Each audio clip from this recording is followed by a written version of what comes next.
Makanya semakin banyak peraturan itu tanda bahwa manusia semakin tidak bertanggung jawab.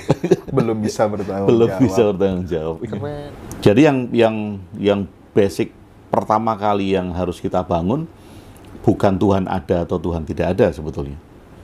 Tapi bagaimana kita menyadari tentang hidup yang kita jalani saat ini. Evolusi pikiran kita sampai sejauh ini kan juga sangat bermanfaat sekali. Betul, betul. Kita bisa menciptakan semua hal sampai dengan teknologi yang sekarang. Iya.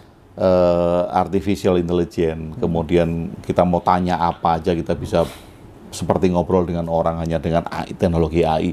Itu kan juga karena evolusi pikiran kita. Gitu. Kalau dilihat dari sisi peraturan atau dari sisi agama, wah itu zina gitu kan, itu akan dicambuk berapa kali misal gitu. Tapi memang kalau tidak dikasih batasan gitu bahaya juga ya Pak ya. Iya. Karena sifat greedy-nya manusia. Karena saya kadang mikir kenapa sih wong di orang-orang yang di luar di sana yang ya bebas kayak gitu, negara tambah maju ya kan. Prestasinya hebat-hebat. Cristiano Ronaldo tuh zina setiap hari itu kalau pakai parameter agama itu. Iya. Dan tidak semuanya, mungkin orang kita melihat bahwa orang luar mereka hidup bebas gitu, kemudian tidak memperdulikan dengan siapa mereka berhubungan seks gitu. Enggak sama sekali loh. Kalau itu terjadi itu chaos, mereka juga chaos. Oh gitu ya. Tapi tidak gitu. Mereka itu bisa bertanggung jawab dengan itu. Gitu. Oke. Toh buktinya tidak banyak anak-anak terlantar. Tidak terjadi. Kalau kita mungkin akan banyak anak yang meronta-ronta papa mama. Tapi kembali lagi karena ini adalah tanggung jawab terhadap diri sendiri. Jadi selama manusia tidak atau belum bisa melahirkan tanggung jawab terhadap kehidupan, ya dia perlu dibatasi. Perlu dibatasi. Makanya semakin banyak peraturan itu tanda bahwa manusia semakin tidak bertanggung jawab. Belum bisa bertanggung jawab. Keren. Nah, sekarang gini Pak, Tuhan ada sama Tuhan tidak ada itu mana yang sesat? Tuhan ada dan Tuhan tidak ada mana yang sesat? Dua-duanya bisa menjadi sesat. Dua-duanya bisa menjadi sesat. Sesatnya demikian. Saya menganggap Tuhan ada. Kenapa kok itu bisa menjadi sesat? Kalau kemudian adanya yang saya yakin ini meniadakan ada yang lain, saya sesat.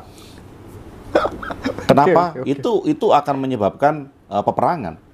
Karena ketika saya meyakini Tuhan ada, saya menafikan keadaan yang lain.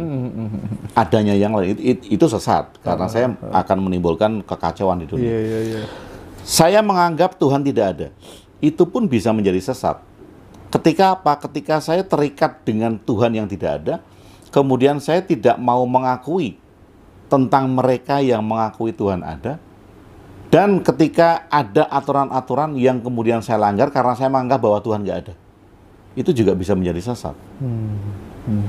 Jadi yang basic pertama kali yang harus kita bangun bukan Tuhan ada atau Tuhan tidak ada sebetulnya, tapi bagaimana kita menyadari tentang hidup yang kita jalani saat ini.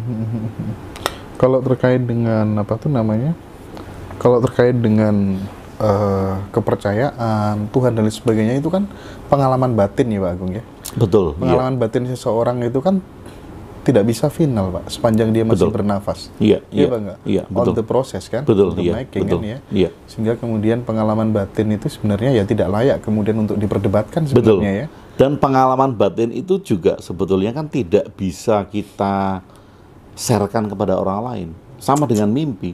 Saya bermimpi, bagaimana saya mau membuktikan, mengajak Mas Hendra untuk melihat mimpi saya kan nggak bisa.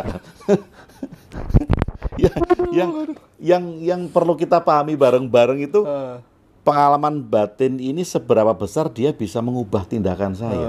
Misalnya Mas, dalam suatu malam saya diangkat ke langit ke-10 gitu. Langitnya ada 10. Saya ke langit ke-10. Kemudian di sana saya bertemu dengan Tuhan. Kemudian saya diturunkan lagi. Kalau orang hanya saya kemudian saya mencari pembuktian bahwa pengalaman saya itu betul. Pengalaman saya diangkat ke langit 10 itu betul. Itu nggak mengubah tindakan saya sama sekali. Yang terpenting kan apapun pengalaman batinmu, apapun mimpimu, selama setelah itu kamu berubah dalam tindakanmu, berarti apa yang kamu alami itu bermanfaat. Nah, saya mau diangkat ke langit 100 pun, setelah saya bangun, tindakan saya sebelumnya dan setelahnya tidak berubah, ya berarti langit 100 itu bullshit. Tapi kalau saya hanya diangkat ke langit ke-1 misalnya, 1 lapis langit, tadi 100. Tapi kemudian setelah bangun, saya mempunyai perubahan dalam tindakan saya, menjadi lebih bermanfaat, berarti pengalaman itu membawa manfaat, walaupun hanya di langit ke-1. Pak, saya ingin Pak Agung sedikit memberikan kritik deh ya, karena ini penting. Kadang kan saya itu Pak, yang saya alami nih kadang, saya tuh dalam keadaan setengah sadar atau bagaimana tuh sering mendapatkan suara-suara di dalam. Saya nggak tahu tuh suara tuh munculnya dari mana. Tapi saya angen-angen, kok kayak ngarahin aku ya, kok kayak membantu aku terhadap kebingungan-kebingungan. Ketika saya konsultasi Pak sama seseorang yang saya anggap mumpuni gitu, waduh, itu bukan suara sejati, itu bisa jadi suara makhluk-makhluk yang begini gitu ya. Itu mungkin jangan-jangan kekuatan ego pikiranmu sendiri. Kalau yang rasa sejati itu begini. Tolong pahamin saya Pak terkait dengan hal itu Pak, supaya teman-teman juga yang lain nggak pada bingung gitu. Iya. Ada sebuah tolak ukur sederhana. Apabila itu oke ya. Jadi kita tidak bisa menolak hal-hal yang menjadi pengalaman batin kita masing-masing. Misalnya, kamu pergi ke arah utara gitu, atau kamu cari buku berwarna kuning dan segala macam gitu. Pertanyaan pertama yang mesti harus kita ajukan terhadap diri kita sendiri adalah, apakah hal yang akan aku lakukan itu adalah membawa manfaat bagiku dan orang banyak? Kemudian apakah aku akan merugikan orang lain dan diriku sendiri untuk itu? Kemudian apa gunanya hal ini aku lakukan? Nah, bila 3 pertanyaan itu saya tidak menemukan jawabannya, ya tentu kita harus memutuskan bahwa itu tidak kita lakukan. Toh nggak bermanfaat, gunanya nggak ada, kemudian tidak membantu kepada kemajuan-kemajuan orang lain. Itu hal yang sangat dasar yang mesti kita pahami. Terkait dengan apapun suara itu ya, orang mendefinisikan, wah itu adalah suara ego, itu adalah suara pikiran, itu adalah suara leluhur. Itu boleh. Kita mau definisikan itu apa saja. Oke. Yang terpenting tadi, itu ada manfaatnya enggak? Kemudian gunanya apa aku lakukan? Kemudian aku merugikan orang banyak apa diriku atau tidak? Misalnya kalau suara itu suruh saya baret-baretin pisau gitu kan. Itu kan merugikan diri sendiri. Tapi gini, nggak ada manfaatnya. Kalau menurut Pak Agung sendiri gitu, bener nggak sih ada suara sejati, ada rasa sejati, ada yang suara pikiran? Setahu saya itu pikiran ini deh yang menjadi. Iya. Gimana Pak? Tolong bantu saya Pak, biar saya nggak ngeluh. Ya, yang muncul adalah apapun itu. Kalau dari perspektif saya, apapun itu adalah suara pikiran. Itu adalah suara pikiran. Apapun itu. Jadi kadang kita suara batin itu yang mana? Bukankah di dalam paradoks kitab suci itu juga sudah disebutkan bahwa ia adalah turun dari pikiran ke hati manusia. Artinya yang membisikkan itu ya pikiran. Yang membisikkan sesuatu ke batin manusia itu adalah pikiran. Lah kalau rasa sejati menurut Pak Agung itu ada apa enggak? Nah, rasa sejati ini bagi saya ya, rasa sejati itu adalah pembenaran seseorang ketika dia mengakui bahwa apa yang dia rasakan itu nggak bisa dibantah. Subjektif dong berarti? Sangat subjektif sekali. Sangat subjektif Sekali. Jadi kalau saya mengatakan Mas Hendra, menurut rasa sejati saya gitu, tentu ya akan berbeda dengan rasa sejati Mas Hendra. Tentu. Kalau di Indonesia ada 200-300 juta ya, itu akan punya 300 juta rasa sejati. Karena kita mendefinisikan sejati itu juga nggak final apa yang dimaksud dengan sejati gitu. Goblok ternyata ya. Apa ya tuh? Iya, makanya kemudian kalau kita final mengakui bahwa rasa sejati itu ada, orang akan terjebak mencari dan sangat mungkin sekali akan digunakan oleh oknum-oknum guru yang mengaku bisa mendekatkan dia dengan rasa sejati. Sangat mungkin sekali. Yang nyata adalah pikiran itu sendiri. Ternyata adalah pikiran itu sendiri. Kalau dibikin suara batin itu yang mana gitu.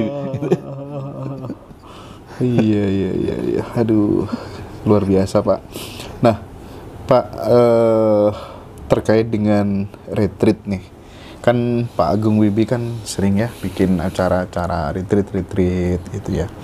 Itu sebenarnya dalam rangka untuk apa dan biasanya mekanisme acaranya bagaimana, Pak Agung? Iya, ada retreat 3 hari, ada retreat 5 hari. Tapi almost 3 hari dan 5 hari itu pun kita hanya mengenali satu. Jadi kita tidak akan mengenali diri sendiri, kita tidak akan mencari diri sendiri, kita apalagi mencari rasa sejati, mencari aku. Enggak ya? Enggak. Kita hanya mengenali pikiran kita sendiri. Asu. Karena kalau kita tahu bahwa itu adalah kerja dari pikiran, ya everything finish. Iya. Kita tidak akan bisa dijebak lagi oleh suara-suara pikiran kita sendiri. Saya jadi merasa punya teman deh sekarang. Jadi saya keliling kemana-mana itu kan mengkampanyekan kekuatan pikiran, tapi selalu dibantah dengan rasa sejati. Ya wes. Waktu yang akan menjawab gitu aja. Makanya itu loh Mas Indra. Pikiran kita ini kan sudah berevolusi sampai sejauh ini ya. Kita lihat 100 tahun yang lalu dengan sekarang ini kan pola pikir, pola pandang itu kan berbeda kan. Jadi evolusi pikiran kita sampai sejauh ini kan juga sangat bermanfaat sekali. Betul. Kita bisa menciptakan semua hal sampai dengan teknologi yang sekarang. Artificial intelligence, kemudian kita mau tanya apa aja kita bisa seperti ngobrol dengan orang hanya dengan AI, teknologi AI. Itu kan juga karena evolusi pikiran kita gitu. Dan ternyata kita bisa menciptakan sesuatu yang bisa kita ajak bicara gitu.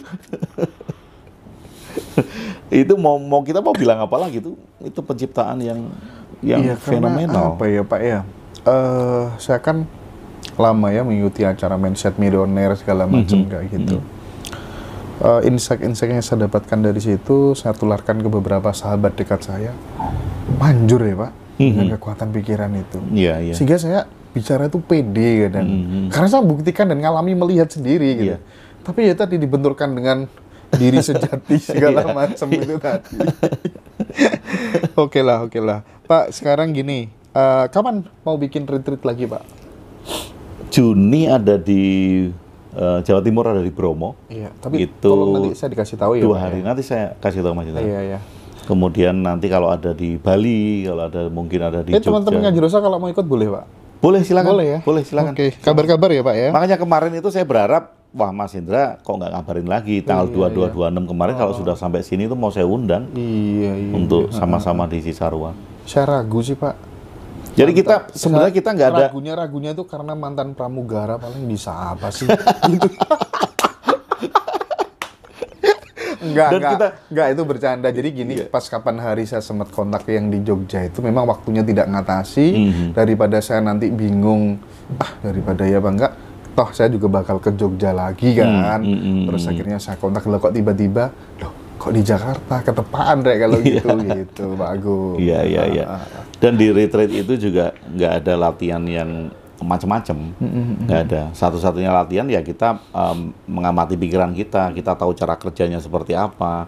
Kemudian kalau itu timbul sesuatu yang tidak bisa kita tanggulangi, misal kayak kita sangat egois sekali atau sangat ingin memaksakan peran kita terhadap sesuatu, nah itu bagaimana cara kita mensikapi. Kemudian kita banyak diskusi. Kalau berdasarkan dari testimoninya sahabat-sahabat yang sudah pernah ikut retreatnya Pak Agung gitu ya, kebanyakan manfaat retreat itu seputar apa saja Pak yang dialami sahabat-sahabat? Saya selalu mengatakan dan tidak meminta mereka untuk melakukan testimoni. Oke. Kenapa? Karena ini bukan dagang. Karena ini bukan dagang. Jadi saya hampir tidak pernah meminta mereka testimoni, tidak merekam testimoninya apa dan segala macam, kemudian manfaatnya apa dan segala macam. Yang saya ingin ajak kepada mereka adalah kita sama-sama punya ruang untuk berekspresi. Ketika di luar sana kita tidak bisa berbicara secara vulgar tentang pikiran, tentang Tuhan, tentang Nabi dan tentang agama, nah ini setidaknya ada ruang begitu. Mimbar bebas. Mimbar bebas ya.